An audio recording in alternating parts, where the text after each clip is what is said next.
It is the 30th of June, and just off Iran's southern coastline, a powerful military presence is positioned in plain sight. There is nothing covert about it. The imagery has been released publicly by United States Central Command itself. Yet within Tehran, it is a subject officials appear reluctant to acknowledge openly. The reason is not secrecy, it is symbolism. Admitting what is now unfolding would mean accepting that the waters immediately beyond Iran's own shores are no longer entirely under its control. Over the past week, the Strait of Hormuz has witnessed a sharp escalation in military activity. Drone attacks have intensified, commercial tankers have once again come under fire, and retaliatory American airstrikes have become increasingly frequent. The level of confrontation now rivals some of the most dangerous periods since the ceasefire agreement was announced. Among the latest incidents was a Singapore-flagged cargo vessel that was struck by a one-way attack drone while quietly navigating the Omani coastline in an attempt to leave the strait. Days later, a Panama-registered oil tanker transporting more than 2 million barrels of Qatari crude was hit, with smoke rising from its deck as the damaged vessel struggled towards the port of Fujairah. The disruption has not stopped there. Authorities in Bahrain have reported being targeted. Kuwait has made similar claims. Meanwhile, the Joint Maritime Information Center, the organization responsible for monitoring security risks across one of the world's most strategically important shipping routes, has raised its threat assessment to the level described as substantial, a designation reserved for periods of serious and credible danger. The pattern has become increasingly difficult to ignore. Each time Iran has been accused of escalating tensions, the United States has responded with military force rather than diplomatic rhetoric. Missile storage facilities have been destroyed. Drone depots have been targeted. Coastal radar systems and command and control centers have repeatedly been struck, in some cases before newly constructed military sites were even fully operational. That raises a question receiving remarkably little attention in much of the mainstream coverage. If the conflict has supposedly ended, if both Washington and Tehran have formally signed a memorandum of understanding committing themselves to a ceasefire, why does the cycle of military action continue?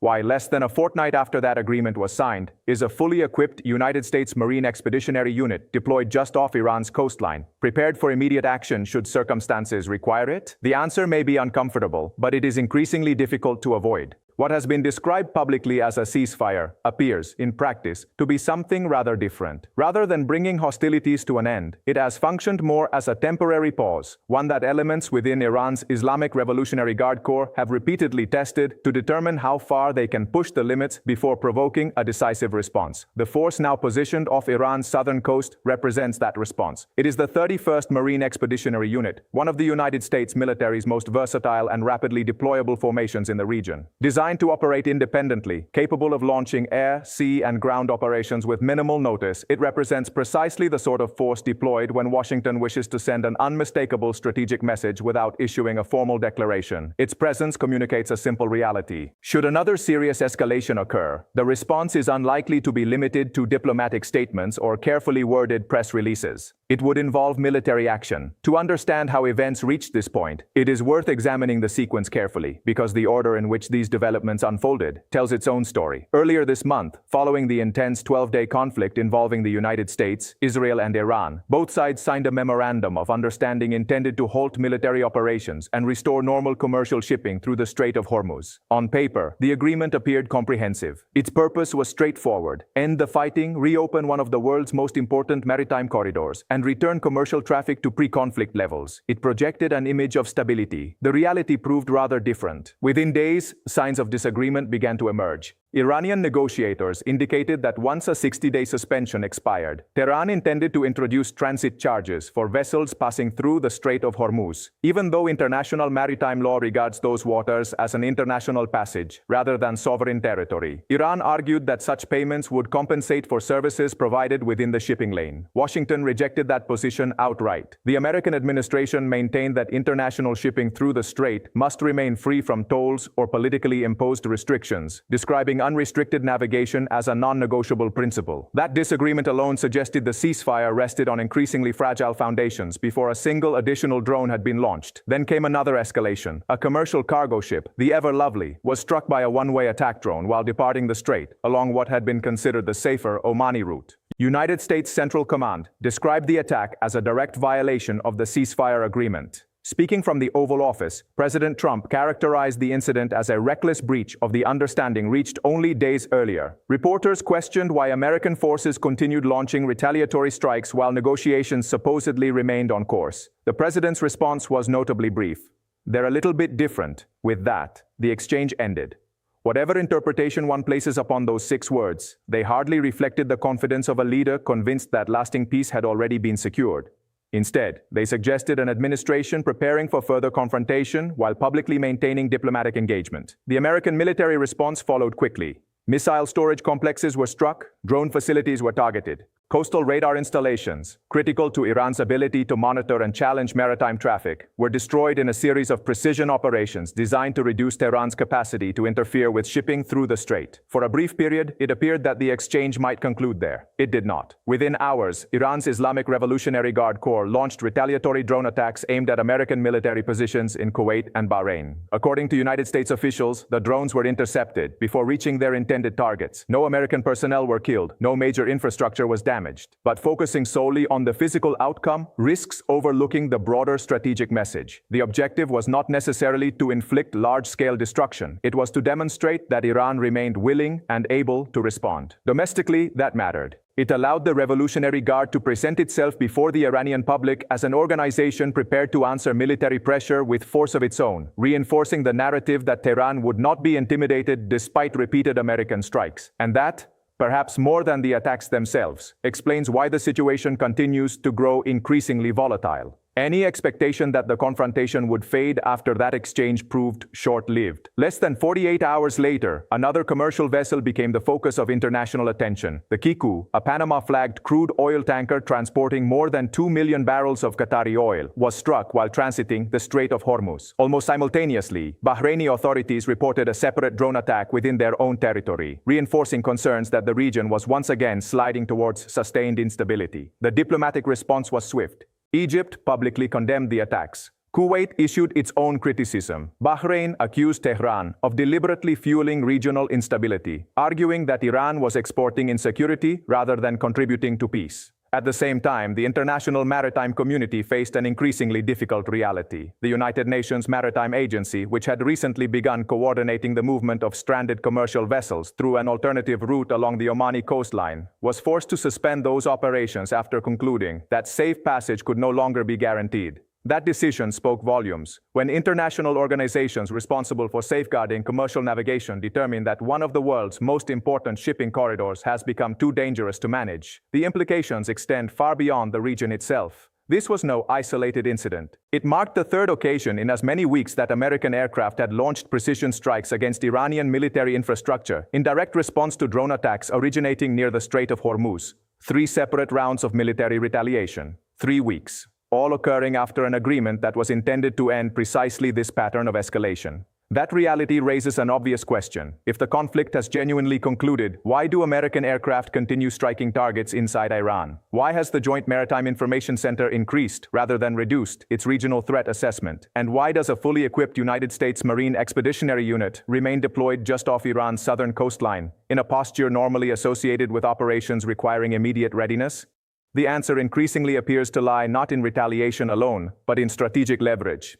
And that leverage centers on one location, above all others: Kharg Island. For many outside the energy industry, the name attracts little attention. Yet from Tehran's perspective, it is arguably one of the most strategically important locations in the country. Kharg Island sits roughly 16 miles from Iran's southern coast and serves as the principal hub for the overwhelming majority of the country's crude oil exports. In practical terms, it is the financial engine of the Iranian state. Most barrels of Iranian oil destined for international markets pass through its export terminals before leaving the Persian Gulf. Its importance cannot be overstated. It represents a critical source of government revenue, foreign currency, and economic stability. Any prolonged disruption to operations there would place enormous pressure on Iran's already strained economy. What makes the situation particularly significant is geography. Kharg Island lies well within the operational reach of American naval and amphibious forces currently deployed in the region. Satellite imagery provides further insight into why military planners continue to monitor the island so closely. Visible across the site are radar installations, communications facilities, and naval infrastructure linked to the Islamic Revolutionary Guard Corps Navy. fast attack craft have been observed operating alongside facilities officially described as civilian energy infrastructure. Surface-to-air defensive positions are located near export terminals. Launch sites and military support facilities appear integrated into areas otherwise presented as commercial oil installations. That integration is strategically significant. For years, Iran has progressively woven military capabilities into the physical infrastructure supporting its oil exports. The effect is deliberate. Any attack on military assets risks collateral damage to economically vital civilian facilities, increasing the political and diplomatic costs for any nation considering military action. It is in effect a calculated deterrent. The assumption underpinning that strategy is straightforward. Potential adversaries may hesitate to strike if military targets are positioned alongside infrastructure essential to global energy markets. But that calculation changes when a highly mobile expeditionary force capable of operating independently from sea-based platforms enters the equation. Such a force requires neither permanent regional bases nor lengthy deployment preparations. It can respond rapidly, project power ashore, and sustain military operations without relying upon local governments for access. And that capability is already present. Moving further west along Iran's coastline brings us to Bandar Abbas, the country's principal naval base and one of its most strategically valuable military installations. From an operational perspective, the target profile here is even more extensive than that found on Karg Island. Military analysts identify hovercraft staging areas, helicopter facilities, integrated air defense systems, and extensive naval infrastructure supporting the Revolutionary Guard's maritime operations. Runways connect directly to installations associated with specialized naval units responsible for operating many of the fast attack craft and unmanned aerial systems, repeatedly linked to incidents affecting commercial shipping through the strait. Viewed collectively, the picture becomes increasingly clear. Iran has developed an interconnected military network specifically designed to maintain continuous pressure across the Strait of Hormuz. Its strategy relies heavily on dispersed assets positioned close to civilian infrastructure, creating both operational flexibility and political complexity for any external military response.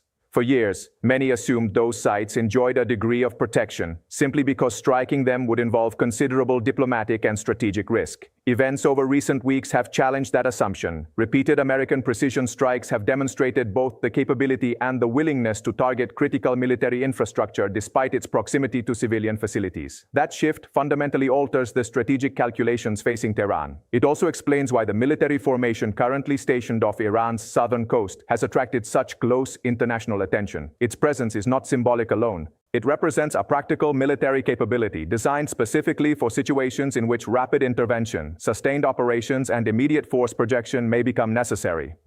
Understanding precisely what that force is and why its deployment matters provides important context for everything now unfolding across the Gulf.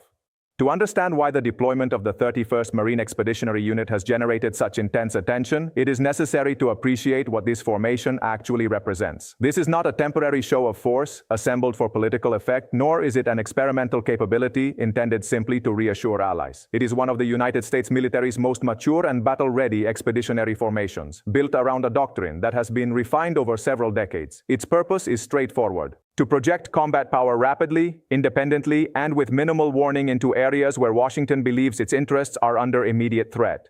Unlike larger conventional formations that often depend upon lengthy planning, overseas air bases, or host nation approval, a Marine Expeditionary Unit is specifically designed to operate without those constraints. It does not require weeks of diplomatic negotiations before action can begin. It does not depend upon access to foreign military installations. It arrives offshore fully prepared, carrying the personnel, equipment, and command structure required to conduct sustained operations almost immediately. That independence is precisely what makes its current deployment so significant. The 31st Marine Expeditionary Unit consists of roughly 2,200 Marines and sailors organized into 4 integrated components, each designed to function as part of a single operational force. At its core sits a reinforced infantry battalion trained for ground combat across a wide range of environments. Supporting it is a powerful aviation combat element capable of operating F-35B Lightning II stealth fighters, MV-22 Osprey tiltrotor aircraft, heavy-lift helicopters, and attack helicopters, providing both offensive capability and rapid battlefield mobility. Alongside those forces is a dedicated logistics combat element responsible for sustaining the entire formation independently for up to 2 weeks, without requiring external resupply. Finally, a command element coordinates every aspect of the operation, ensuring intelligence, aviation, logistics, and ground forces function as one integrated system rather than as separate units. Together, these components create a force designed not simply to fight, but to deploy, maneuver, and sustain itself under demanding operational conditions. The unit operates from amphibious assault ships such as the USS Tripoli. Although technically different from traditional aircraft carriers, these vessels perform many similar functions. They are capable of launching advanced combat aircraft while simultaneously deploying landing craft, armored vehicles, and marine infantry directly onto hostile coastlines. In practical terms, a single ship can conduct air operations during one phase of a mission, before transitioning almost immediately into amphibious assault operations. That flexibility provides commanders with options unavailable to many conventional naval task forces. Central to this capability is the F-35B Lightning II. Unlike conventional fighter aircraft, the F-35B can operate from remarkably short runways and is capable of vertical landings, allowing it to return directly to the flight deck of an amphibious assault ship after completing strike missions. Despite those unique operating characteristics, it retains the precision strike capability expected of a fifth-generation combat aircraft, enabling it to engage high-value targets while operating from sea-based platforms rather than fixed airfields. Working alongside the F-35B are aircraft such as the F-15E Strike Eagle and specialized suppression platforms tasked with neutralizing enemy air defense systems. Their role is to remove the threats posed by radar installations and surface-to-air missile batteries before follow-on aircraft enter contested airspace.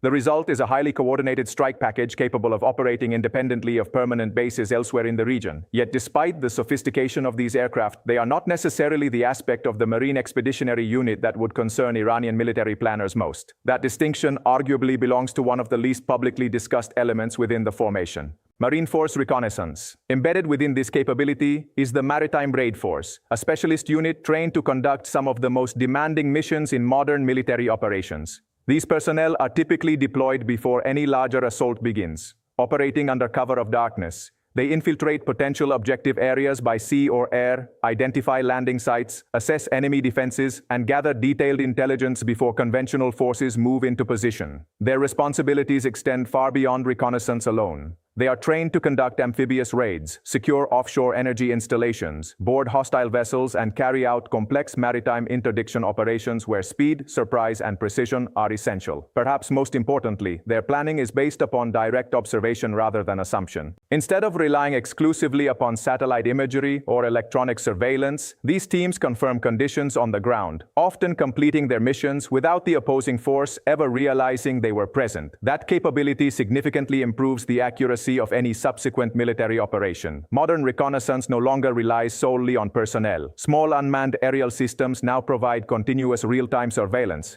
transmitting detailed imagery directly back to command ships positioned offshore.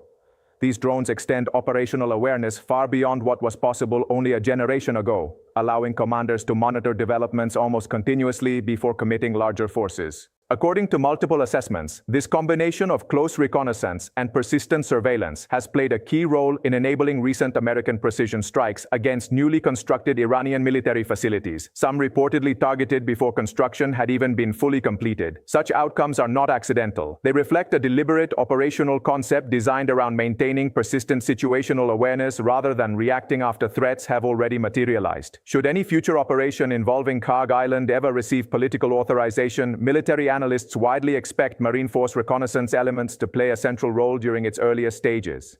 Their priority would likely involve identifying air defense systems, hardened command positions, concealed radar installations, and other critical military infrastructure before any larger strike package entered the area. Understanding these capabilities also changes the way recent political statements from Tehran should be interpreted. Iranian officials have adopted noticeably firmer language in recent days. Senior figures associated with the country's parliamentary national security establishment have publicly asserted that the Strait of Hormuz remains under Iranian control, warning Washington against confusing restraint with weakness and describing recent military actions as part of what they characterize as managing the ceasefire rather than violating it. At roughly the same time, a senior advisor to Iran's supreme leader accused the United States of breaching the Memorandum of Understanding signed only weeks earlier. According to Tehran, continued American military operations in the Strait represent violations of the agreement and justify further responses should those activities continue. Those statements deserve careful examination. On one hand, Iranian officials continue asserting authority over one of the world's most strategically important international waterways. On the other, they portray the United States as the party responsible for escalating tensions, despite repeated American strikes being presented as responses to earlier attacks. That contradiction lies at the heart of the current dispute. It reflects an increasingly determined effort by Tehran to shape international perceptions while facing mounting military pressure on the ground. As a result, the strategic contest now extends well beyond missiles, drones, and naval deployments. It has become equally a battle over narrative, legitimacy, and international opinion. And as events continue to unfold, that information struggle may prove almost as consequential as the military operations themselves. There is another development that deserves close attention, because it offers a revealing insight into the calculations now taking place inside Tehran.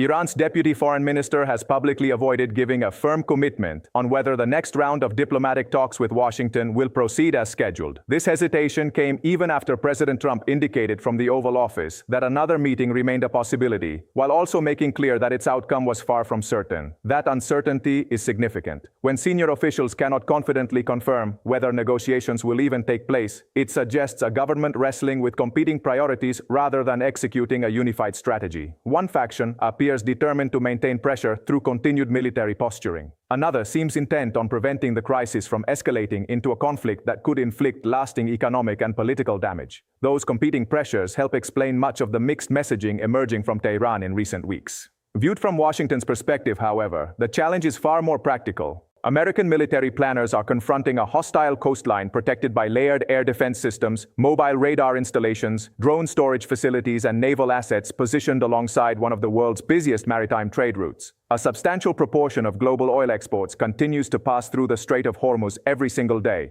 Protecting that corridor has therefore become more than a regional security issue. It is now a matter of global economic stability. The operational approach adopted by the United States reflects that reality. Recent military activity has followed a consistent sequence. First, intelligence is gathered. Second, surveillance assets confirm the precise location of military targets. Only then are precision strikes authorized against carefully selected objectives. That pattern has now been repeated several times within a matter of weeks. It also highlights why intelligence, surveillance, and reconnaissance, often referred to simply as ISR, has become one of the most important components of modern military operations. Advanced aircraft alone cannot guarantee success. Even the most sophisticated stealth fighter becomes far less effective if commanders cannot accurately identify enemy positions before a mission begins. Iran has invested heavily in dispersing equipment, concealing infrastructure, and rapidly relocating sensitive military assets between periods of American activity. That strategy is intended to complicate targeting decisions and reduce the effectiveness of future strikes. But the presence of a permanently deployed expeditionary force equipped with its own reconnaissance capability fundamentally changes that equation. Rather than relying solely on satellite imagery collected from thousands of miles away, commanders can build an increasingly detailed picture of developments directly from the region itself. That significantly shortens the time between identifying a threat and responding to it. It also explains why the deployment currently off Iran's southern coast carries strategic importance well beyond its immediate military strength. Its value lies not simply in the weapons it carries, but in the speed with which those capabilities can be employed. Taken together, the events of recent weeks point towards a broader conclusion. Despite the existence of a formal memorandum intended to halt hostilities, the pattern on the ground suggests that the confrontation has merely entered a different phase. The exchanges have become more measured, but they have certainly not disappeared. Commercial shipping remains under pressure. Regional governments continue reporting drone activity. American forces remain engaged in precision operations, and diplomatic negotiations proceed against a backdrop of continuing military deployments rather than genuine de-escalation. That is not the profile of a settled peace. It is the profile of a fragile standoff, in which both sides continue testing the limits of the other without crossing the threshold into full-scale war. Whether that balance can be maintained remains one of the defining strategic questions facing the region. For Iran, the calculation is increasingly difficult. Every additional strike on commercial shipping risks inviting another American response. Every retaliatory action invites greater military pressure. Yet stepping back entirely carries political costs for a leadership that has consistently portrayed itself as resisting foreign influence. Washington faces its own challenge. The United States must deter further attacks while avoiding a wider regional conflict that could disrupt global energy markets and draw additional powers into the crisis. That balancing act demands precision, restraint, and credible military capability operating simultaneously. At present, the deployment of the 31st Marine Expeditionary Unit appears intended to provide exactly that combination. Its presence serves as both a deterrent and a contingency force. It reassures regional partners while signaling to Tehran that further escalation would carry immediate consequences. Ultimately, the most important lesson from the past several weeks is not simply that tensions remain high, it is that the ceasefire has failed to remove the underlying strategic disagreements driving this confrontation. The disputes over freedom of navigation, regional influence, maritime security, and military deterrence remain unresolved. Until those issues are addressed through durable political agreements rather than temporary understandings, the risk of renewed confrontation will continue to hang over the Strait of Hormuz. That is why every deployment, every intercepted drone, every strike against military infrastructure, and every carefully worded diplomatic statement matters. They are not isolated incidents. They are individual chapters in a much larger contest over security, influence, and control in one of the world's most strategically significant waterways. And for now, that contest is far from over.